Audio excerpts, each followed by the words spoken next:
Call to order the City Council meeting for City of East Grand Forks for Tuesday, October 20th, 2020 is now 5 o'clock. City Clerk, please call roll. Mayor Steve Gander. Here. Council President Mark Olson. Here. Council Vice President Chad Grassel. Here. Council Members Clarence Vetter. Here. Dale Helms. Here. Tim Riacco. Here. Tim Johnson. Here. Mark Demers. Present. Does term quorum, please stand for the Pledge of Allegiance.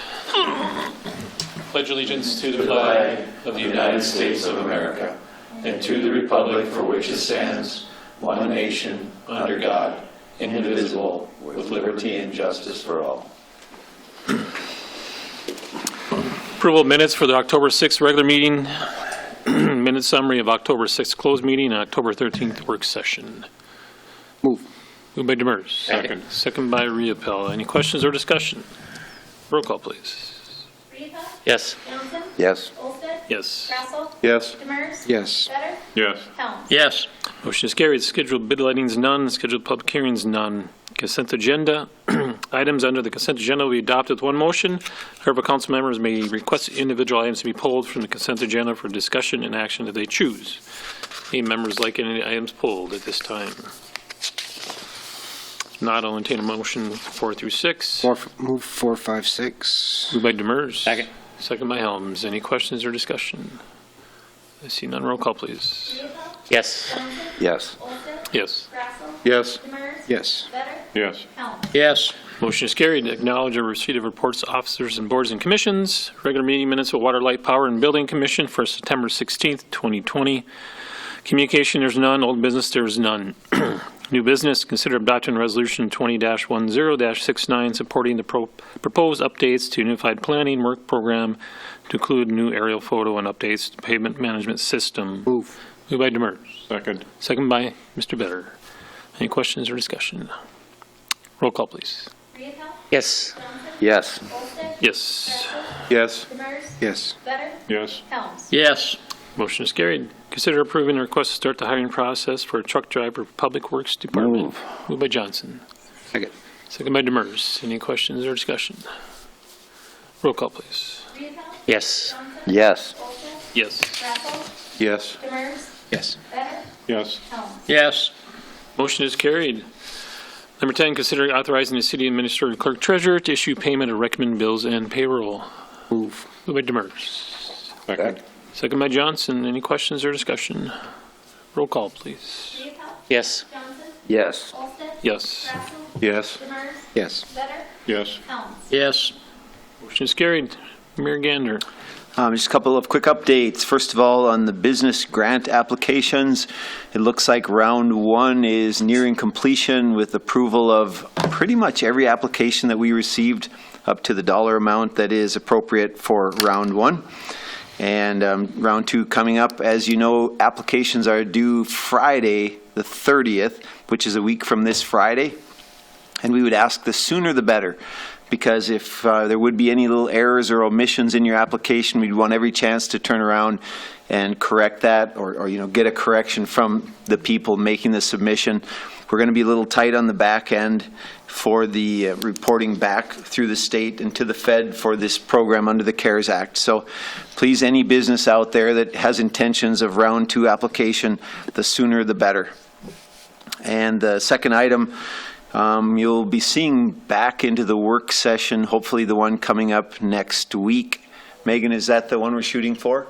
Work session for 5th and 20th? Yep. Just a clarification on street replacement. When we have storm sewer, sanitary sewer, water line going in underneath, how do we want to handle the cost of that against the cost of the project? So we'll just open that up for a conversation and see if we can get some clarification just for consistency.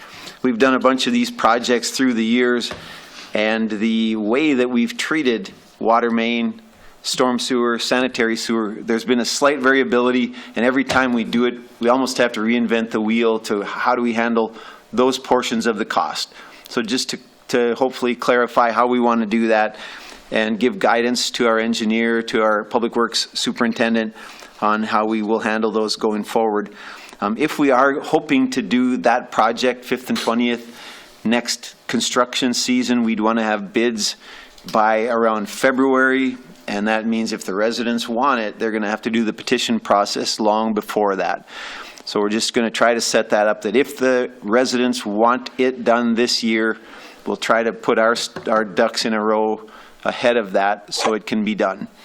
So please just kind of look ahead and ponder. If you guys want to talk to me about it in between meetings, what it is that we're considering, I'll be happy to visit with you, Steve Emery, Jason Stordahl, to just get some clarification on those few items and then roll it back in.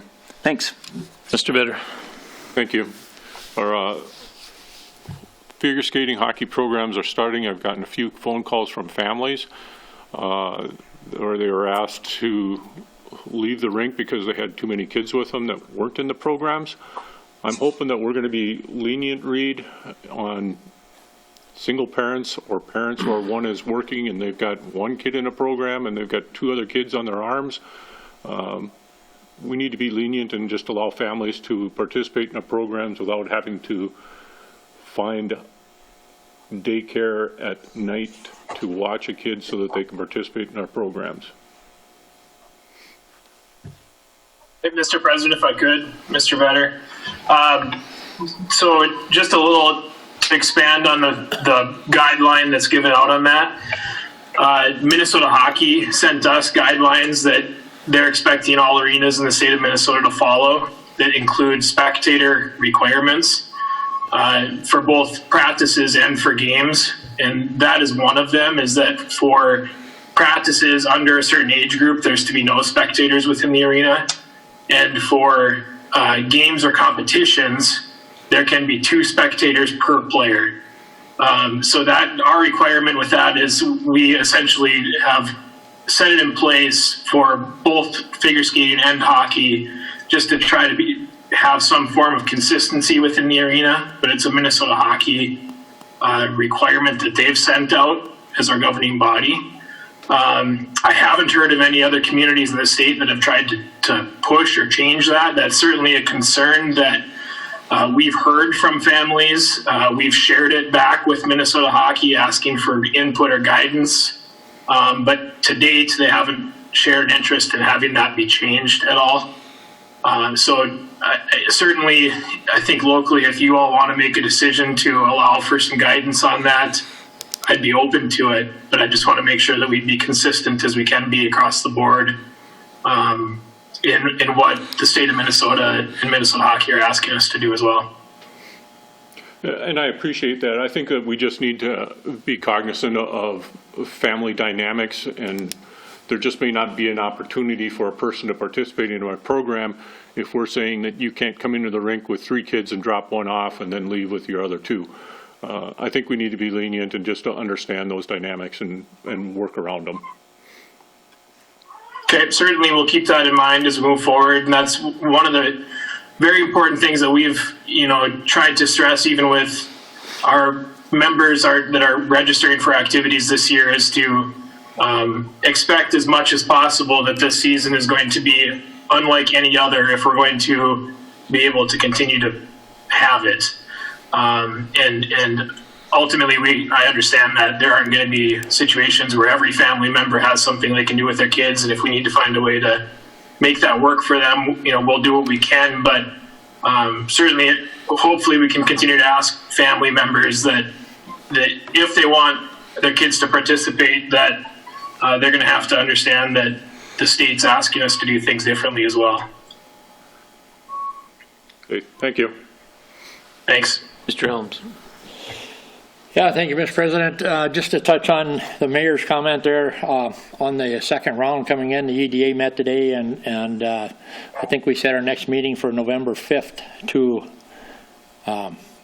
approve those loans and whatever and get them moved on. So, but I also want to, I said it at the meeting today, but I want to say here too, I'm glad and happy to see that the council and the EDA is working together so well on this. And there's a good bunch of people working on it and trying to do what's right for the businesses. So I hope that, again, that the businesses all understand that they're trying to make everybody happy, and it's a big job, and I think you guys are doing a good job of it. Anything else, sir? Mr. Riepel. Nothing. Mr. Johnson. I have nothing, thank you. Mr. Demers. This is our last regular meeting before the election on the 3rd, and I don't know if, I've had some people question whether or not East Grand Forks has polling places or how to vote, and, you know, we do have all our polling places open for the public on that day from 7 to 8.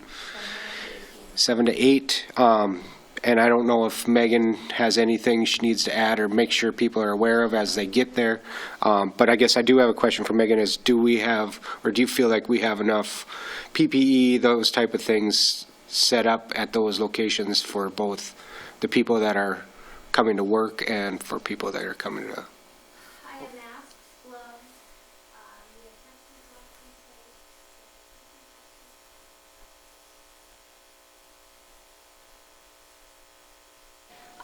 we have testing gloves in we have things arranged, try to space things out, and just try to make it so people can walk through or, you know, try and keep a space in between. At this point, I think we have done pretty much everything we can. And we Might want to turn on a mic. I was going to say it's for I think we have as much stuff in place as we can with plexiglass for people in front of the rosters. We have extra masks, gloves if they so choose, and disinfectant and wipes at all the places. I may have some people who have been trained alternate judges go possibly throughout the day and help wipe stuff down, because I know it's going to be a busy day, so those working the poll place may not have time to do that kind of thing. But otherwise, we have, you know, all of our poll places open, and if anyone has questions, just call the administration office, 218-773-2483, and give us a call. You know, if you're wondering where you vote, we have absentee balloting available here until November 2nd. We have it here on Halloween from 10 to 3. That you don't need to make an appointment for. The doors will be open so people can come in. But again, that will be absentee voting, where you have to fill out the form, and then we can issue you a ballot. Can you list the poll places just by Poll places, so Ward 1 is at the Senior Center. I don't know the addresses off the top of my head, so just, if anyone has a question, just call. The poll places, Ward 1 is, again, the Senior Center. Ward 2 is in this very room. Ward 3 is at the lobby at the Civic Center. Ward 4 is upstairs in the council chambers, and Ward 5 is at the Nash Park Warming House. There was a couple changes from the last Correct. Cycle, or not the primary, but the From last. the presidential primary, actually. Okay. Yep. So those changes went into effect for the primary, and we did send out a citywide letter trying to let people know of those changes, let them know of early voting, absentee voting, just try to give them all the resources that we have out there if they have questions. Thank you. Thank you, Megan. And just want everybody to know that we've worked hard, and when I say we've, I mean Megan, to provide a lot of opportunities for people to vote and vote safely in East Grand Forks. Like she said, we can vote early, we can vote by mail, we can vote in person, and all these places have taken every precaution we can to keep people safe. So hopefully we can get as many people out to vote on the 3rd as possible. Thank you. Mr. Grassel. Nothing. The only thing I have, we are going to have a special meeting right after our work session next week due to the fact with the money grants. So just be a quick special meeting after the work session next week, so everybody's aware of that. So. One last thing, and you reminded me of it with the election. I've had residents ask about trick-or-treating. Does anyone have any update of statewide trick-or-treating, if that's going to stand, or if there may be something in the works for that? So on the Minnesota Department of Health website, it basically just gives guidelines that instead of, and again, you can find this Minnesota Secretary of State, Department of Health. I go to these often. Just basically saying, you know, maybe have a table out where they can come up, maybe not invite them in your home, or I know some people have people come in their entryway, but maybe have a table set out where people can come help themselves, and then they keep moving along. So it does not say you can't have Halloween. It's just kind of take precautions and let people come and grab and continue on their way. So as far as we know, no prohibition on trick-or-treating, and just do it as safely as we can unless something changes. Yep. Cool. Clarence, you good with that? Still on the 31st? One thing for sure, Mayor, there'll probably be more people with masks on that day than there ever is. Oh, yeah. Maybe double. Mr. Johnson. Thank I had, with Mr. Demers's issue here, the fourth ward is upstairs voting, and the elevator's going to be, you know, like, I think we should have, what, 3 people in the elevator, 2? What do you, you know, that's going to be an issue. There's older folks that are not going to be able to go up and down those stairs. Correct. And the elevator is not very big, so maybe we could limit to maybe 3 or 4. It is a slow-moving elevator, so as long as they feel comfortable in it, or if they just say, you know, they can ask, always ask other people just to wait. We should maybe have a sign or something in the, you know. Yep. And then, like I said, with wiping things off throughout the day, I'll try and make sure we get in there as well and wipe the buttons and stuff down throughout the day. Thank you. Mr. Murphy. I have nothing. Mr. Gallstead. Nothing unless there's questions for me. Mr. Emery. I have nothing at this time. Anything from the department heads? Yes, Mr. President, this is Paul. Mr. Gordy. I just want to point out that you can, for businesses, they can get the grant application by going on to the economic development page on the city's webpage. And there's a place to click on it and it will come up so you can download it from there. There's also something that gives some explanation about what's going to go on in round 2. Round 2 is all grants. There's no loans. There's not money that's have to be paid back unless something is disallowed. But it's grants for, excuse me, it's grants for expenses, and it also will get into some of the net losses if we have funds to cover some of those. So I just wanted to point that out for people who are listening. Thank you, sir. Anything else? No, I entertain a motion to adjourn. Move. Moved by Johnson. Second. Second by Vetter. All in favor, say aye. Aye. Opposed, same sign. Motion is carried. Meeting is adjourned.